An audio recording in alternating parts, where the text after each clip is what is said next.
The Galaxy Empire believed they could control fear. To them, fear was stronger than weapons or armies.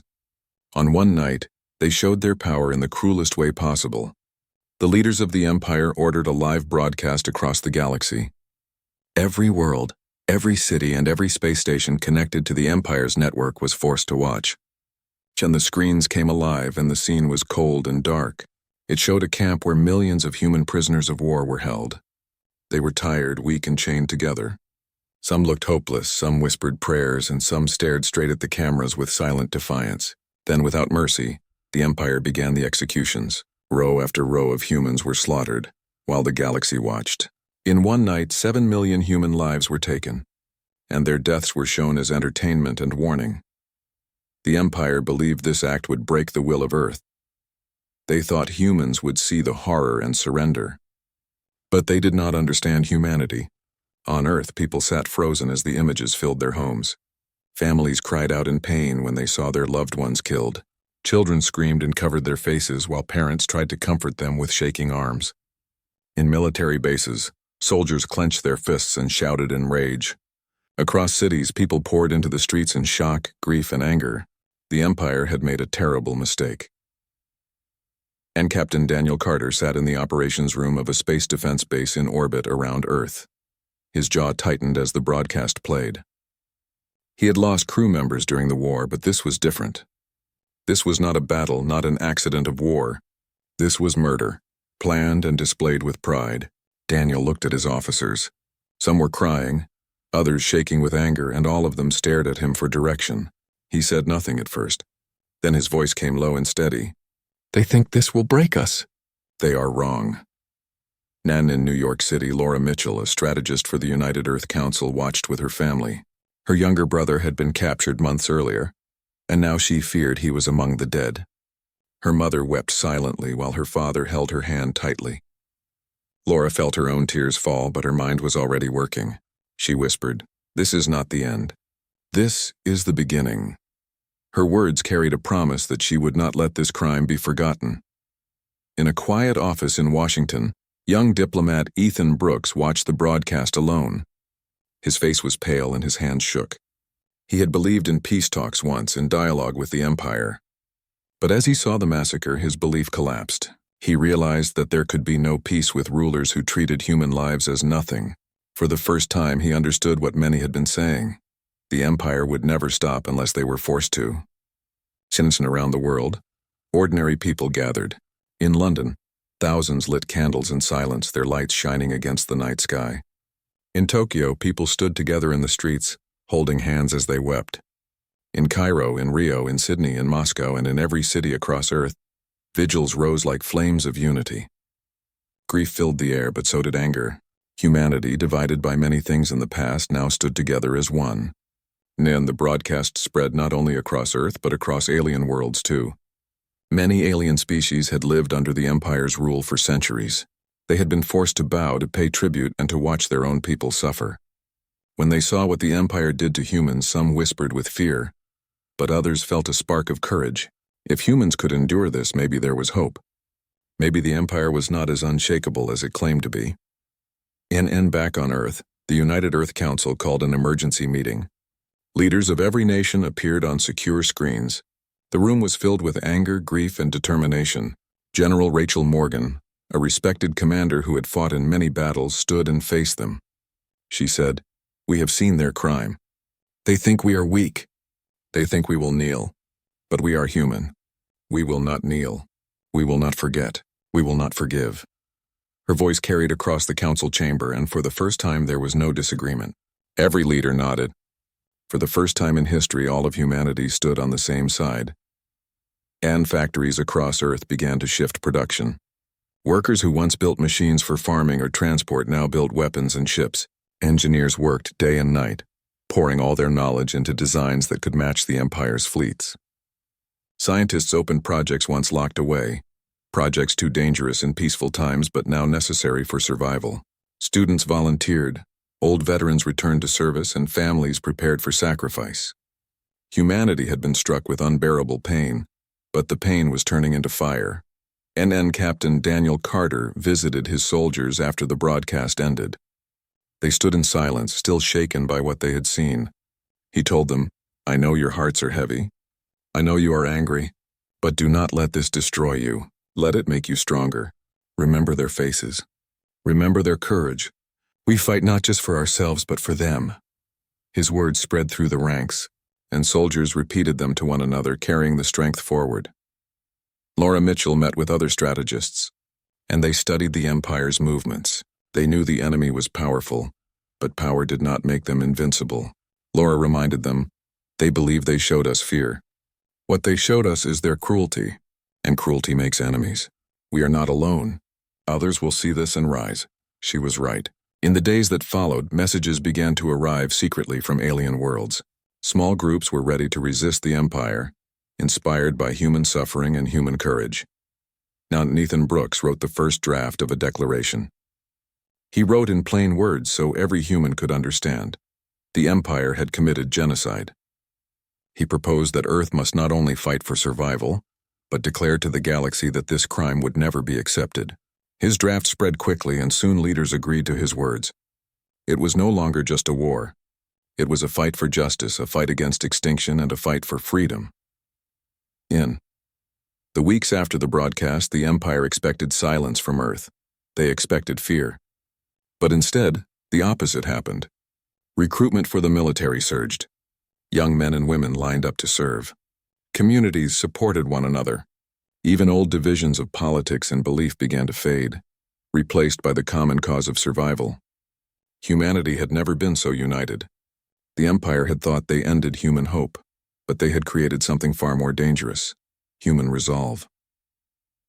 The memory of the 7 million dead became sacred. Their faces appeared on posters, on banners, and on screens. Children learned their names. Soldiers carried their images into battle. Poets and writers spoke of them as martyrs, the ones whose deaths gave birth to a new Earth. Every person, from the richest to the poorest, carried the weight of their loss and turned it into strength. The Empire had wanted to erase them, but instead they lived in every heartbeat of humanity. The Galaxy Empire did not know it yet, but their cruel broadcast had changed the future. What was meant as terror had become the seed of rebellion. What was meant to crush humanity had awakened a sleeping giant. The grief of Earth had become fire, and that fire was spreading. Humanity had declared in action and in spirit that they would never bow again. The world was no longer afraid. The world was ready. The first strikes began quietly, like sparks in the dark. The Empire controlled thousands of systems, and it believed that no one dared to touch its borders. But the humans had studied carefully. Laura Mitchell and her team of strategists had searched through maps, reports, and stolen data until they found the weak spots. The Empire's arrogance left small cracks, and those cracks would be the beginning. Then in the asteroid belts near the edge of human space, secret shipyards came alive. Engineers worked day and night to prepare small fleets. These were not grand armadas, but fast and sharp forces designed to cut and vanish before the Empire could react. Among those chosen for the first mission was Lieutenant Aaron Collins, a young officer known for his daring. He stood before his squad of pilots and Marines, his voice steady even as his heart pounded. "This is not about glory. This is about justice. Remember why we fight. Remember who we fight for." The first target was a supply hub on the edge of Imperial space. It was a station filled with food, weapons, and fuel that fed larger fleets. Normally, it was lightly guarded because the Empire never imagined anyone would dare to attack. The human fleet approached under the cover of asteroid shadows. Engines were silenced, weapons ready, and every pilot knew the risk. If they failed, there would be no second chance. Naren's voice came through the comms. "Stay calm. Stay sharp. This is for Earth."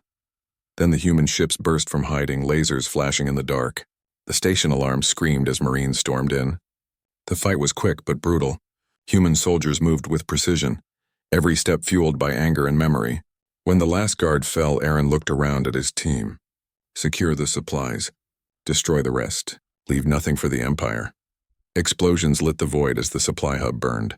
Humanity had struck its first blow. When news of the attack spread, the Empire laughed at first. They called it a minor raid, the desperate act of a weak enemy.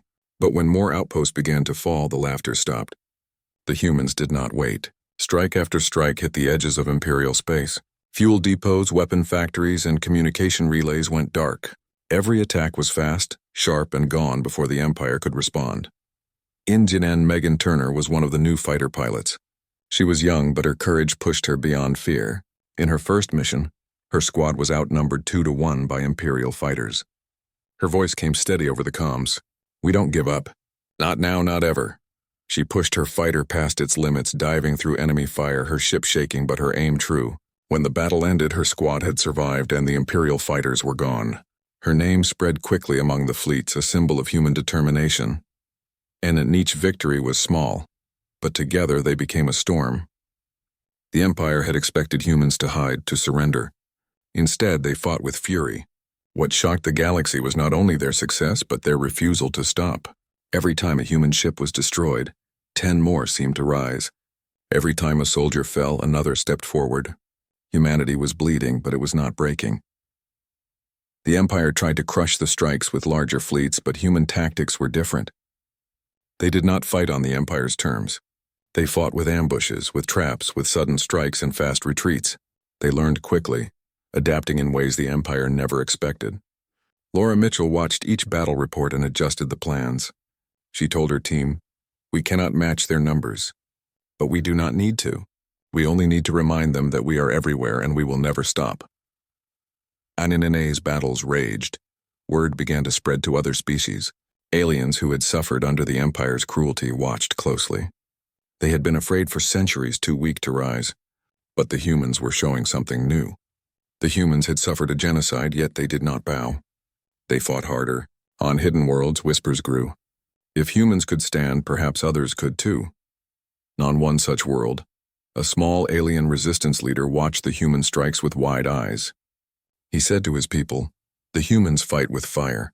They were struck down, yet they rise. The Empire may not be unbreakable after all." Quietly, he sent a message through secret channels to Ethan Brooks. It was simple. "We will help." It was the first of many. And back on Earth, the news of each victory lit the cities with hope. Families gathered around screens to hear updates. They cheered for names like Aaron Collins and Megan Turner, who had become heroes. Children painted their faces with symbols of Earth and spoke of joining the fight one day. For the first time since the massacre, people smiled with pride. Grief was still there, but pride stood beside it. And Captain Daniel Carter stood on the bridge of his ship, watching as a convoy of human ships returned from another raid. He spoke softly to his crew. "This is only the beginning. They thought they could erase us. But now they see we cannot be erased." His words carried across the decks, and the crew nodded with fierce resolve. And Rachel Morgan, traveling between fleets, reminded the soldiers of the truth. She stood before them, her voice carrying like thunder. "Do not think we are fighting alone. Every strike we make shows the galaxy that the Empire can bleed. Every victory tells the oppressed that they too can rise. You are not just soldiers of Earth, you are soldiers of freedom." Her words lit fires in the hearts of weary fighters, giving them strength to face the next battle. The Empire grew angrier with each loss. They sent larger fleets, heavier weapons, and ruthless commanders. Yet the humans refused to give up. Every defeat only taught them new lessons. Every battle made them stronger. Laura Mitchell often said, "We are not just fighting them. We are learning them, and when we learn enough, we will bring them down." As months passed, the strikes grew bolder. Human fleets no longer attacked only at the edges. They pushed deeper, hitting Imperial worlds thought untouchable. Factories burned, warships were stolen, and prisons were freed. Among the prisoners were not only humans, but aliens too. These freed allies carried stories back to their people. Stories of human courage spread faster than the Empire could silence them. And Ethan Brooks worked day and night, building connections with these alien groups. He met them in secret, sometimes face-to-face, sometimes through coded messages. He told them the same words each time. "We will not stop. Join us and together we will be free." Many hesitated, but more and more began to listen. The Empire's power no longer looked eternal. Cracks were forming. One night, as Aaron Collins looked at the stars from his ship's deck, he thought of the massacre. He thought of the millions who had died. He whispered to himself, "This is for you. Every shot, every battle, every victory, this is for you." He knew many more would die before the war was over, but he also knew that their fight gave meaning to the dead. Megan Turner, sitting in her fighter, tightened her grip on the controls. She remembered the screams of her family when they saw the broadcast. She remembered the look on her mother's face filled with pain and fury. She whispered, "I will not stop. Not until they are safe. Not until the Empire is gone." And the galaxy was changing. What had once seemed impossible was now reality. A small world called Earth, dismissed as weak and unimportant, was leading the first sparks of rebellion. The Empire had tried to use fear as a weapon, but fear had turned into fire. And that fire was spreading through the stars. And the humans knew the road ahead was long. They knew the Empire still had power beyond measure. But they also knew something greater. They knew that no matter how many battles came, no matter how much blood was spilled, they would not stop, because they were fighting for more than survival. They were fighting for the memory of the dead, for the freedom of the living, and for the future of all who suffered under the Empire. The first strikes were only the beginning. Humanity had risen and the galaxy was beginning to notice. The Empire had awakened an enemy it could never truly defeat. The humans had declared with action, not just words, "We will survive, we will fight, and we will never bow again." The final campaign began quietly, but with a purpose that shook the stars. Humanity, united and stronger than ever, prepared to strike at the Empire's heart. Months of raids, battles, and alliances had weakened the Empire, but the leaders still believed their power could crush all who dared oppose them. They had not counted on the fire that burned in human hearts. And General Nathan Cole stood on the bridge of the flagship, the largest ship in the Coalition fleet. Around him, humans and aliens alike moved with precision, checking weapons, engines, and shields. Cole's voice was calm but firm. "Today we end what the Empire began. We fight for every life lost, every family broken, and every world they tried to enslave. We fight for the 7 million. This is the moment they never thought would come." Megan Turner tightened her grip on the controls of her fighter. She remembered the broadcast that had started it all. The faces of the prisoners, the horror and the fire that had burned in every human soul. She whispered, "This is for them. I will not fail." Her squadron lined up behind her, engines humming, ready to follow her lead into the fight. Aaron Collins and his Marines stood ready to board enemy ships. The corridors of their vessels were quiet, but tension filled the air. Aaron looked at his team. "We have fought long for this day. Every battle, every loss has brought us here. Remember who we fight for, and remember that we never give up." The Marines nodded, gripping weapons tightly, hearts full of courage and grief alike. And Laura Mitchell moved among the command centers, analyzing every detail of the Empire's defenses. She spoke to her officers with calm authority. "They think they are safe behind walls of steel and fire, but walls cannot hold against determination. We will strike where it hurts and we will not stop. Every move they make, we will counter. Today the galaxy will see who is truly strong." The Coalition fleet entered the Empire's core system under the cover of darkness. Detection systems lit up as the Empire realized the humans had arrived.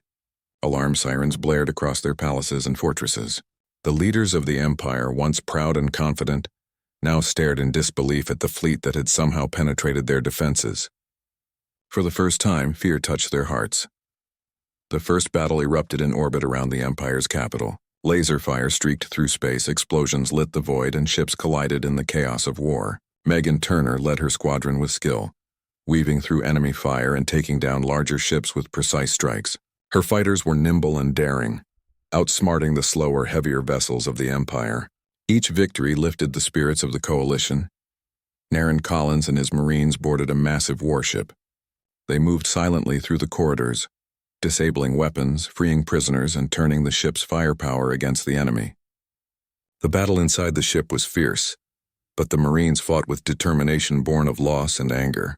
Every victory was a step closer to the heart of the Empire. On the surface, Coalition ground forces stormed Imperial fortresses. Alien allies fought alongside humans, sharing knowledge of the enemy's defenses. Together they pushed through, capturing key positions and destroying command centers. Humanity and its allies moved like a single force, unstoppable and united. Rachel Morgan coordinated the forces, her presence a steadying hand in the chaos. Remember why we fight, she reminded them. Remember every life lost. Every victory counts. Then as the Empire's leaders tried to escape, but the coalition blocked every route. Their fleets were scattered, their forces divided, and their soldiers demoralized. For centuries they had ruled with fear. Now fear ruled them. The galaxy watched as the humans, the species they had tried to crush, took the fight to the very center of their power. Nathan Brooks moved among the freed alien populations, ensuring communication and coordination. He saw hope in their eyes, courage that had been hidden for generations. We can end this together, he said. We fight not for revenge, but for freedom. The Empire cannot stand against all of us united. His words carried through the colonies, reaching even those who had been silent for centuries. When the final confrontation came in the palace of the Empire's capital, Nathan Cole led the boarding party, moving through the halls with precision. Guards tried to stop them, but the humans and their allies were relentless. Every door breached, every hallway taken, brought them closer to the central command. When they reached the main chamber, the leaders of the Empire stood frozen, realizing the end had come. And General Cole spoke to them, his voice carrying authority and wrath. Your time is over. You killed millions and thought no one would remember. But we remember. We fight not just for ourselves, but for every life you destroyed. Today you answer for your crimes. The Empire's leaders tried to resist, but their forces were gone, their soldiers defeated, and their will broken. And the Empire fell that day. Humanity and its allies stood victorious, not only as conquerors, but as liberators. Every prisoner freed, every world saved, and every symbol of oppression destroyed was a testament to what courage, unity, and determination could achieve. And on Earth, people watched the news of the victory with tears and laughter. Streets filled with celebrations, families hugged, and children cheered for the heroes who had returned. Monuments were built, and the names of the 7 million were etched into memory. The world had suffered, but it had survived, and it had risen stronger than ever. Megan Turner and Aaron Collins returned to Earth as heroes. They walked through the streets of New Geneva, greeted by cheering crowds. They carried not only their own stories, but the stories of every fallen soldier, every freed prisoner, and every ally who had fought alongside them. Their eyes shone with pride, tempered by the memory of loss. Anne Rachel Morgan addressed the world from a balcony overlooking the capital. Today we have shown the galaxy what humanity can do when united. We have fought not just for ourselves, but for justice. We have reminded the stars that no empire can stand forever. Let the memory of the 7 million live in every heart. Let the courage of our people guide the future. Humanity has won, and humanity will never bow again. Nathan Brooks sent messages across the galaxy to the new allies, forging treaties of friendship and cooperation. He knew the road ahead would be long, but the foundations were strong.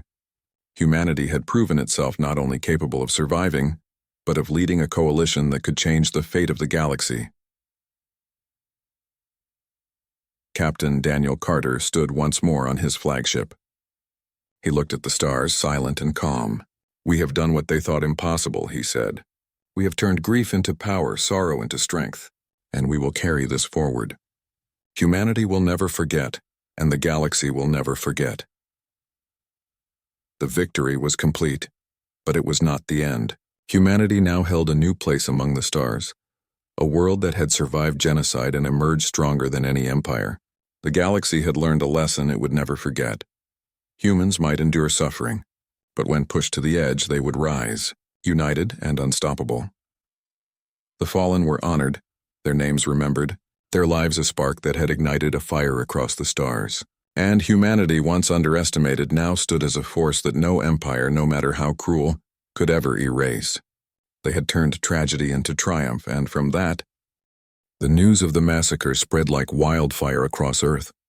The broadcast never faded from people's minds. Every day, families replayed the moments in their heads, and every night, grief sat heavy on their hearts. The Empire thought the world would drown in sorrow, but instead sorrow turned into iron determination. Humanity had faced tragedy before, but never like this. This was not just war. This was genocide. The United Earth Council met again in New Geneva. It was the largest gathering of leaders in history. Every nation sent representatives, and every representative carried the same anger. The chamber was silent as the meeting began.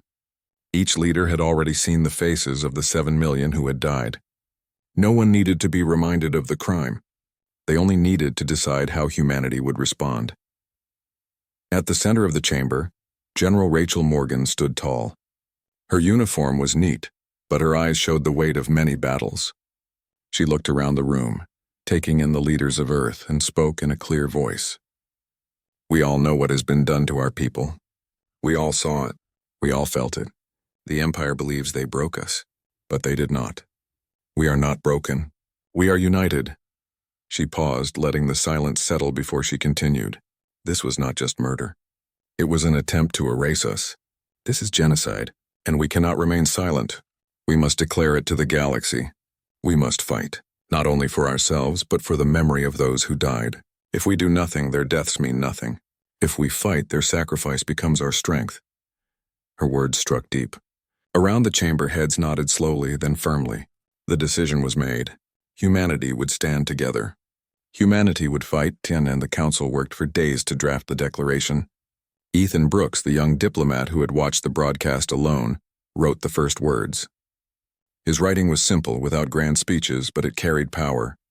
The declaration read, "The Galaxy Empire has committed genocide against the people of Earth. 7 million prisoners of war were executed in cold blood, their deaths shown as a warning. Humanity declares this crime unforgivable. We will not bow. We will not surrender. We will resist. We will survive." When the declaration was read aloud in the chamber, many leaders wept. Some wept for their families, others for their soldiers, but all of them wept for the dead. Then, together, they signed it. For the first time in history, every nation of Earth signed the same document. It was a promise to each other, to the dead, and to the future. And news of the declaration spread across the planet. It appeared on every screen in every home in every city. People read the words and felt the fire grow inside them. The fear the Empire had hoped for was gone. In its place was unity. And factories began working without rest. Engineers built ships in hidden shipyards. Old mines were reopened to gather the metals needed for war. Scientists unlocked projects once sealed away, turning theories into weapons. Students, teachers, farmers, and workers all found a way to contribute. Some joined the military. Some worked in factories. Some delivered supplies. Everyone played a part, Doran and Captain. Daniel Carter spent long hours with his crew in orbit around Earth. Their station became a training ground for new recruits. He walked among them, speaking to each group, reminding them why they trained. Remember what they did. Remember who we fight for. We are not just defending Earth. We are defending the memory of those who cannot fight anymore. His steady voice carried across the halls, giving strength to young soldiers who had never seen war. Laura Mitchell, the strategist, worked in command centers. She studied the Empire's fleets, their patterns, and their weaknesses. She noticed something the Empire never expected her to see. Their pride made them careless. They thought themselves untouchable. They left outposts poorly guarded, supply lines stretched thin, and minor colonies unprotected. Laura pointed at the maps and said to her team, "This is where we strike. Not with big battles, not yet. We will cut them piece by piece until they bleed." And her plan spread through the military councils, and soon, preparations began for the first strikes. Humanity would not wait for the Empire to attack again. They would take the fight to them. Meanwhile, Ethan Brooks carried the declaration to alien worlds through secret channels. He spoke with hidden leaders of species who had suffered under the Empire's rule. Some were afraid to join, but others listened with open hearts. One alien leader whispered, "The humans are brave. They lost so much, yet they still fight. If they can stand, maybe we can too." Small sparks of hope began to spread across the galaxy, lit by the courage of humanity. Back on Earth, life had changed for everyone. In cities, posters of the fallen lined the streets. Families placed candles in windows each night. Schools taught children about the massacre, not to frighten them, but to remind them of strength. Songs were written, stories told, and prayers spoken. Humanity carried grief, but grief had become fuel. And Anne Rachel Morgan traveled to military bases across Earth. She stood before crowds of soldiers, young and old, and told them, "The Empire wanted us to feel fear. What I see in your eyes is not fear, it is fire. And with that fire we will light the path to victory." Soldiers roared with agreement, their voices shaking the air. They knew the road ahead would be hard, but they no longer doubted their cause. And the Empire, far away in their shining palaces, dismissed the declaration at first. They called it foolish, a desperate cry from a weak species. They believed Earth had no chance. But within their own ranks, some officials whispered uneasily. The humans had not surrendered. They had not begged for mercy. They had declared war, and they were uniting faster than anyone had thought possible. NNA's weeks turned to months. The preparations grew. New ships rolled out of hidden shipyards. Pilots trained endlessly, pushing themselves beyond their limits. Soldiers drilled in the fields, learning tactics for both space and land battles. Commanders planned operations, each step carefully designed to strike where the Empire least expected. And Daniel Carter stood on the bridge of his ship, looking at the stars. He thought of the 7 million lost, of his friends who never returned. He whispered to himself, "This is for you. We will not stop." His crew, standing beside him, shared his vow. Laura Mitchell stared at her maps, drawing lines and circles again and again, refining the plans until they were perfect. She thought of her younger brother, who might have died in the massacre. She whispered, "I will make sure they pay. I will make sure no one forgets." Nathan Brooks sent another message to alien allies. He said, "We cannot win alone, but together we can. Humanity has chosen to stand. Will you stand with us?" He waited for replies, knowing that even one ally could change the future. And Rachel Morgan walked among the soldiers, her presence a symbol of strength. She thought of every life lost, every family broken, every child left without parents. She whispered, "Never again. Not while we live." And the Empire had thought their broadcast would break humanity. Instead, it had created something unstoppable. It had created unity. It had created resolve. It had created a new purpose for all of Earth. The declaration of genocide was more than words. It was a promise to the dead, a warning to the Empire, and a call to the galaxy. And humanity was no longer waiting. Humanity was preparing, and soon the galaxy would see what humans could do when their hearts burned with grief and their spirits burned with fire. The storm was rising. The first strikes had shown the galaxy that the Empire could be hurt. The humans had struck at the edges, cutting supply lines, burning factories, and freeing prisoners.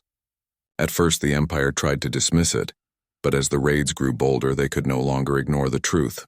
Humanity was not only surviving, humanity was winning. NNMA General Nathan Cole was chosen to lead the next phase. He was older than most commanders, with gray in his hair and scars from earlier wars on Earth. He had lived through times when nations fought each other, and he had seen the world torn apart. Now he saw something new, a world united. He stood in the command chamber, looking at the fleets that had gathered. Human ships of every size and even some alien vessels that had secretly joined stood ready. He raised his voice, steady and strong. "We are no longer fighting alone. The galaxy is watching, and now the galaxy will rise with us." And the first to join openly were small alien groups who had been enslaved for centuries. They had little to offer at first, but their knowledge of imperial space was priceless. They told humans where hidden outposts were, where supply chains ran, and where the Empire kept its weakest defenses. More followed. Ships appeared in the shadows, flying not only the flag of Earth, but the banners of alien races once too afraid to resist. The coalition was born. Dutton and Laura Mitchell worked day and night in the strategy halls, drawing plans across endless maps of the stars. She knew the Empire had numbers that could drown any fleet, but she also knew that arrogance made them blind. She told the Council, "They think strength is in size. Our strength is in unity and speed. We strike where they least expect. We will not fight them in one great battle. We will cut them, bleed them, and show the galaxy that they are not gods. They are tyrants, and tyrants can fall." And in the next campaign struck deeper into Imperial territory. Coalition fleets appeared suddenly, attacking mining colonies that fueled the Empire's ships. Alien workers who had lived as slaves for generations saw human Marines land and fight at their side. For the first time in their lives, they felt hope. Many dropped their tools and joined the fight. A miner shouted as he picked up a fallen weapon, "If humans can stand, then so can we." And the Empire tried to respond with overwhelming force. Massive fleets of warships swept toward human positions, their commanders certain that sheer numbers would crush resistance.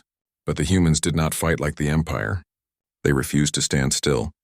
They scattered, regrouped, and struck again from the shadows.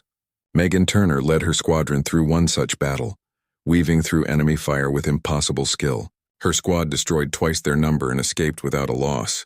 When she returned, pilots across the fleet greeted her with cheers. She smiled faintly but said only, "We do this for the ones who cannot fly with us anymore." Aaron Collins and his Marines stormed another supply world. The battle was fierce, with explosions shaking the ground and smoke filling the air. Aaron led from the front, his rifle in hand, shouting orders with a voice that cut through fear. When the Imperial troops broke and ran, Aaron stood on the captured ground and raised the human flag. The image spread across the galaxy. It was more than a victory. It was a symbol. Humanity was not hiding. Humanity was taking the fight to the heart of the Empire. And Rachel Morgan traveled from fleet to fleet, her presence a force as powerful as any weapon. Soldiers who had been fighting for months, weary and wounded, found new strength when she spoke. "You carry the memory of the 7 million. Every step you take, every battle you fight is justice for them. Remember this, you are not alone. Every free world, every enslaved heart is watching you. You are their hope." Her words spread like fire and morale rose even in the darkest days. The Empire grew desperate. They unleashed terror fleets, burning entire colonies that they suspected of helping humans. But this cruelty only made more enemies. Alien races who once stayed silent now saw the truth. The Empire's rule was built on fear, and fear was breaking. Messages poured into Ethan Brooks's office from across the stars. "We are ready. Tell us where to fight." Ethan worked without sleep, building alliances, signing treaties, and weaving the coalition tighter together. He whispered to himself, "This is how we win. Not alone, but together." In one great battle, the coalition faced the Empire near a world called Vera. The Empire sent a fleet 3 times larger than the coalition. The air on the bridges of human ships was tense, the silence heavy. Nathan Cole gave the order calmly. "We will not retreat. We will show them who we are." And the battle raged for hours. Imperial warships poured fire into the coalition lines, but human and alien ships fought with courage and cunning. Megan Turner's fighters tore through enemy bombers. Aaron Collins and his Marines boarded an enemy cruiser, fighting room by room until they took control of its guns and turned them against their former masters. Laura Mitchell directed the fleets with steady hands, predicting every move of the enemy. When the smoke cleared, the Empire had lost more than half its fleet, and the coalition stood victorious. Enemy news of Vera shook the galaxy. For centuries, the Empire had never suffered such a defeat. Now it was clear the Empire could be beaten. Across the stars, rebellions began to spark. On distant planets, slaves rose against their masters. Soldiers in the Empire's own ranks began to doubt. The galaxy was changing, and humanity was at the heart of it. And back on Earth, people watched the reports with tears and pride. Families who had once feared extinction now saw hope. Factories worked harder, shipyards built faster, and children grew up dreaming not of fear but of freedom. Monuments were raised for the fallen, and the names of the 7 million were carved into walls of stone and steel, reminders of why they fought. And yet even in victory, the cost was heavy. Human fleets lost many brave souls, pilots who never returned, Marines who fell in battle, and civilians caught in the Empire's revenge. Each loss was felt deeply. At night, soldiers lit candles for their friends, whispering their names into the dark. But the grief no longer weakened them. It gave them more reason to fight. Nathan Cole stood before the Coalition Council after Vera. His voice was grave but steady. "We have shown the galaxy that the Empire can fall. But the war is not over. They will come harder now. They will throw everything at us. And we must be ready. We fight not just for Earth. We fight for every world that dreams of freedom. This is no longer only our war. This is the galaxy's war." And Laura Mitchell studied new maps marking targets deeper and deeper into Imperial space. She knew the Empire would adapt, but so would humanity. She whispered to herself, "Every step forward is for my brother. Every victory is for the 7 million. We will not stop until it ends." And Megan Turner repaired her fighter, her hands covered in grease and sweat. She thought of her family on Earth and the children who now saw her as a hero. She whispered, "I will not let them down. I will fight until the skies are free." Aaron Collins sat with his Marines, sharing stories of the battles they had fought. He looked at their tired but determined faces and said, "We are writing history. One day children will speak of what we did here. They will know that we did not bow. We stood. Rachel Morgan wrote letters to the families of fallen soldiers, each word heavy with meaning. She ended every letter with the same promise. Their sacrifice will not be forgotten. We fight on for them. And Ethan Brooks, surrounded by messages from new allies, smiled for the first time in months. The galaxy is changing, he said softly. And humanity lit the flame. The rising storm had become more than a rebellion. It was a revolution. The Empire had tried to use fear to rule the stars, but fear was gone. In its place was courage. In its place was unity. And at the heart of it all was Earth. A world that had once been ignored but now led the greatest fight the galaxy had ever seen. And the war was far from over, but the path was clear. Humanity would never again be silent. The Empire had awakened something that could not be crushed. The galaxy was rising, and the Empire's time was beginning to end.